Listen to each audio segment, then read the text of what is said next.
Well, we want to begin tonight with the war in Israel and Gaza. President Biden today in Tel Aviv helped forge a deal to allow water, food and medicine to flow into Gaza from Egypt, all while hundreds of families are mourning the loss of their loved ones. In some cases, waiting for word on the safety of family members held hostage by Hamas.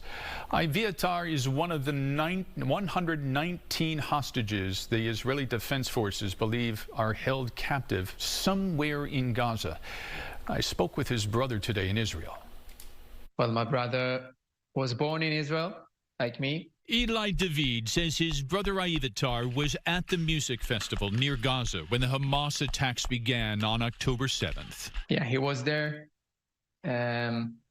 Later on, we discovered that he and one of his best friends were kidnapped. During the chaos of the initial attack, Aviatar was texting with his mother.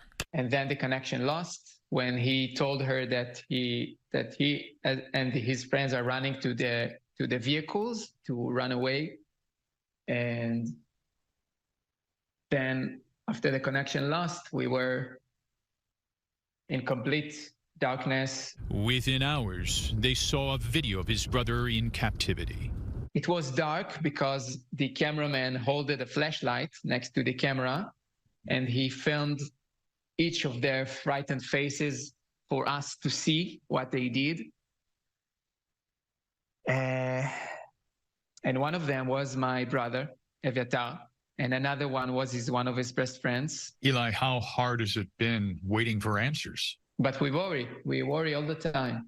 We feel that he's alive, that he's okay, that we keep telling ourselves that he will come, he will be back home soon. But that hope is now tied to a war that is escalating by day.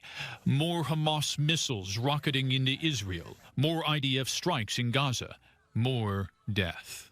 It is painful. I mean, I feel so sorry for the citizens of Gaza, the ones who has no power on Hamas, has no power on terror. Terror and war that have now once again inflamed the Middle East. What do you want America to know about this conflict and your brother? I hope that all of you will do anything to help me, to pray with me, to bring our loved ones home.